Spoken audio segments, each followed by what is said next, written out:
What obstacles do girls in India face when it comes to education, and what is there in place to try and combat these problems? A report in 2020 by Gohain said that nearly 40% of adolescent girls in the age group of 15 to 18 years are not attending school, while 30% of girls from poorest families have never set foot in a classroom, according to a status report. This number of young girls and women in India not attending school highlights the fact that there are issues preventing girls and women from getting a good education, and also emphasizes the need to help them receive an education.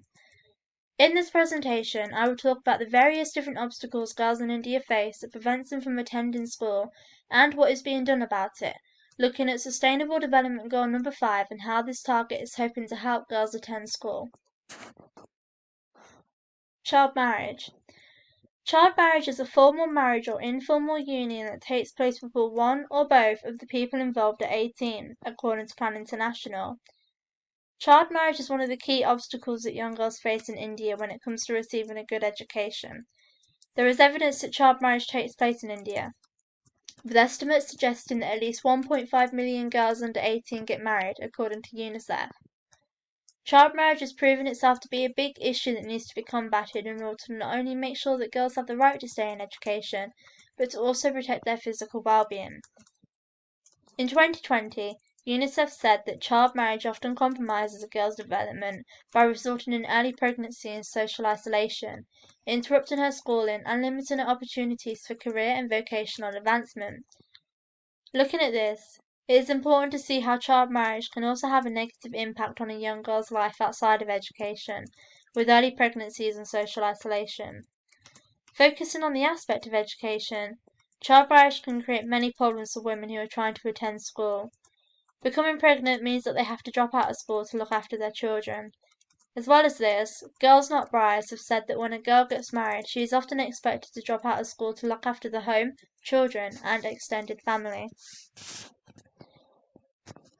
Graph A shows the percentage of women who are aged 20 to 24 years who were first married in a union before age 15 and before age 18.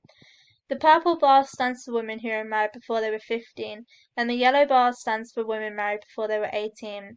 South Asia, where India is the fourth highest for child marriages on the table.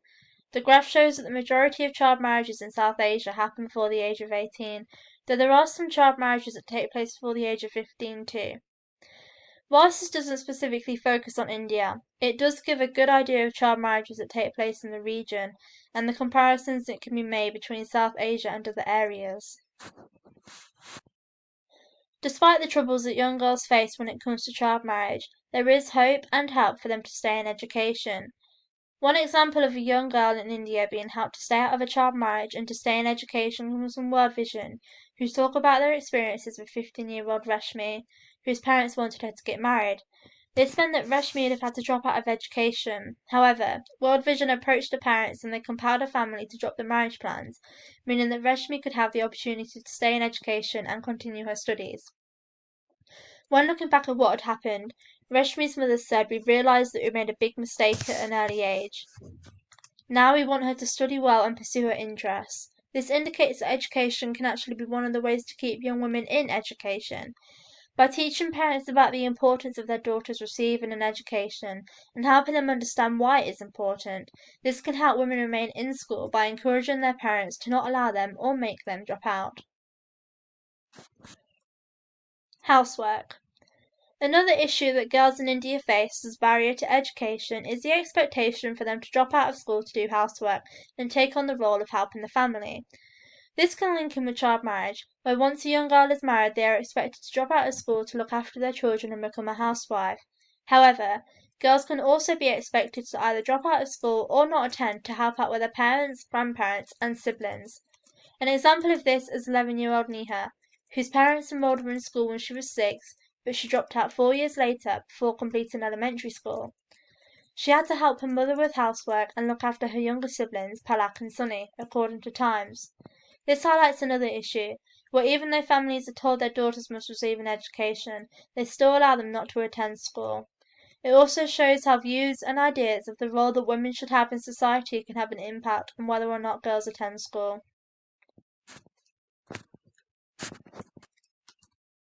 Female genital mutilation. Female genital mutilation has been described by the Desert Flower Foundation as a destructive operation which the female genital parts are partly or entirely removed or injured with the aim of inhibiting a woman's sexual feelings. There is evidence that indicates that FGM takes place in India within the Bohra Muslim community. Kantira wrote in 2018 that just weeks after the Indian government declared that there was no data to support the existence of female genital mutilation in the country, a small study has shown a 75% incidence across the Bohra Muslim community. Female genital mutilation can have a negative impact on girls when it comes to their education. According to the Commonwealth, female genital mutilation can hinder and even end a girl's education due to complications endured by girls following the practice, including health issues, pain, and distress, which can cause girls to be less focused or absent. This means that FGM can affect how well women do in their studies, and even if they do still attend school, make it so that they struggle to do as well as they would have had it not been for FGM. What is being done? The fifth Sustainable Development Goal is to achieve gender equality and empower all women and girls as stated by the United Nations. UNICEF says that Target 5.3 of Sustainable Development Goal 5 is to eliminate all forms of violence against all women and girls in the public and private spheres, including trafficking and sexual and other types of exploitation. This can include female genital mutilation and shows that there is an aim to try and eliminate the practice from happening. The United Nations also targets child marriage and female genital mutilation by saying that by 2030 the UN hopes to have eliminated all discrimination, violence, and all harmful practices such as child early and forced marriage and genital mutilation. There is evidence that their help is working, with the United Nations saying in 2019 that the practice of child marriage has continued to decline around the world, largely driven by progress in South Asia, where a girl's risk of marrying in childhood decreased by about 1/4 between 2013 and 2018. In this picture, we can see the figures of girls in education in India compared to boys. It can be seen that boys mainly have a higher percentage than girls. For example, compared to 82.14% of literate men, only 65.46% of girls are literate. The image also shows the percentage of girls who do not go on to higher education, with an alarming 74.6% of women in India not attending higher education. This is what Sustainable Development Goal number 5 hopes to resolve and bring equality between men and women. COVID-19 has had an impact on the effectiveness of the help young girls are receiving. The United Nations said in 2020 that school closures and widening poverty as a result of the pandemic could put more girls at risk. It's important for young girls to keep receiving help through the pandemic in order to help them enroll or stay in school. Girls are also more at risk because of COVID, with it being said that vulnerable families across India are once again opting for child marriages as a quick fix solution to tide over economic pressures. Globalization has had an impact on education in India, which could also, in turn, have an impact on the likelihood of girls attending school. One positive change globalization has made is that there has in fact been substantial improvement in the higher education state of affairs in India in both quantitative and qualitative terms post-globalization, suggesting that education is now of a better quality due to globalization. However, globalization has also had negative impacts. For example, globalization has put an extra pressure on the education system to create winners who are ready to battle in the race for the survival of the fittest. Education has also become more westernized, with a demand for learning English language.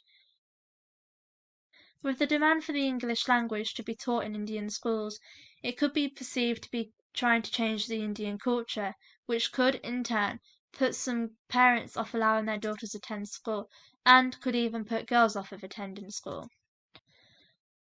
In conclusion, child marriage has proven itself to be one of the big factors in India which prevents women from receiving an education.